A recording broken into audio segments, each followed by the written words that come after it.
गुलाबी जॅकेट, डोळ्यावर स्टायलिश चष्मा आणि आत्मविश्वासाने भरलेली देहबोली, क्षणभरात अजितदादांचीच आठवण करून देणारा असा अभूतपूर्व क्षण आज दिल्लीच्या संसदेत पाहायला मिळाला. दिवंगत उपमुख्यमंत्री अजित पवार यांचे सुपुत्र पार्थ पवार यांनी आज 9 एप्रिलला राज्यसभेच्या खासदारकीची शपथ घेतली आहे आणि शपथ घेताना अख्ख्या महाराष्ट्राला त्यांच्या वडिलांची त्यांनी आठवण करून दिली आहे. दरम्यान आज पार्थ पवारांनी केलेल्या या लुकची सध्या राज्यभर चर्चा रंगली आहे. एवढाच नाही तर खासदारकीची शपथ घेतल्यानंतर पार्थ पवार यांच्या आई सुनेत्रा पवार यांनी पार्थ पवार यांना महत्त्वाचा सल्ला दिलाय. आता त्या नेमकं काय म्हणाल्यात याबद्दलच आपण सविस्तर जाणून घेऊयात या व्हिडिओच्या माध्यमातून. दरम्यान चॅनलवर नवे आला असाल तर इकडे खाली दिसत असलेल्या सबस्क्राईब बटनवर लगेच क्लिक करा. चला तर विषयाला लगेचच सुरुवात करूयात. उपमुख्यमंत्री सुनेत्रा पवार यांनी पार्थ पवार यांना काय सल्ला दिलाय तो जाणून घेऊयात. आज पार्थ पवार यांनी दिल्लीत राज्यसभा खासदार म्हणून शपथ घेतली. देशाचे उपराष्ट्रपती CP राधाकृष्णन यांनी त्यांना शपथ दिली. या शपथविधीला राष्ट्रवादी काँग्रेसच्या राष्ट्रीय अध्यक्षा आणि महाराष्ट्राच्या उपमुख्यमंत्री सुनेत्रा पवार, खासदार सुनील तटकरे आणि प्रफुल्ल पटेल आवर्जून उपस्थित होते.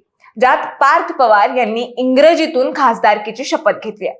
पुढे शपथ झाल्यावर सुनेत्राताईंनी X वर एक भावनिक पोस्ट केली आहे, ज्यात त्यांनी पार्थ पवार यांना मायेचा सल्ला दिला.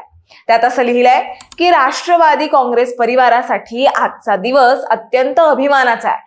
पार्थ अजित पवार यांनी राज्यसभेच्या सदस्यत्वाची शपथ घेत लोकसेवेच्या नव्या पर्वाची सुरुवात केली आहे. देशाचे उपराष्ट्रपती CP राधाकृष्णन जी यांनी त्यांना खासदारकीची शपथ दिली आहे. जनतेच्या विश्वासाचे प्रतिनिधित्व करताना त्यांच्या माध्यमातून तरुण नेतृत्वाला नवी दिशा मिळेल असा ठाम विश्वास व्यक्त करते. लोकहित, विकास आणि जनकल्याण यांना केंद्रस्थानी ठेवून ते संसदेत प्रभावीपणे कार्य करतील अशी खात्री आहे असं त्यांनी त्यांच्या पोस्टमध्ये लिहिलंय.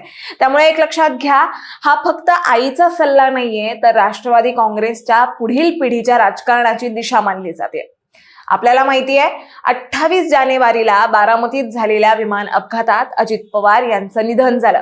त्यानंतर सुनेत्रा पवार यांनी महाराष्ट्राच्या उपमुख्यमंत्री पदाची शपथ घेतली. सुनेत्रा पवार या महाराष्ट्राच्या पहिल्या महिला उपमुख्यमंत्री ठरल्या. परिणामी त्यांनी उपमुख्यमंत्री पद स्वीकारल्याने त्यांची राज्यसभेची जागा रिकामी झाली. पुढे राष्ट्रवादीच्या कोर कमिटीच्या बैठकीत पार्थ पवार यांना राज्यसभेचे उमेदवार म्हणून सर्वसंमतीने निवडण्याचा निर्णय घेण्यात आला. पुढे महाराष्ट्रातील 7 राज्यसभा जागांसाठी 16 मार्चला निवडणूक झाली, ज्यात पार्थ पवार यांची बिनविरोध निवड झाली आणि आज त्यांचा शपथविधी पार पडला. दरम्यान आज शपथविधी प्रसंगी पार्थ पवार यांच्या लुकने मात्र सगळ्यांचंच लक्ष वेधून घेतलं. गुलाबी जॅकेट, डोळ्यावर चष्मा, हुबेहूब अजितदादांची स्टाईल.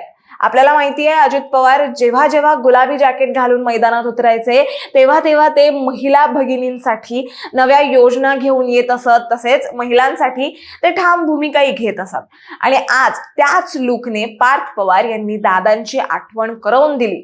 फक्त आठवणच नाही करून दिली तर महिलांना विश्वास देखील दिलाय की इथून पुढे वडिलांचा वारसा जपत ते महिलांसाठी काम करणार आहेत.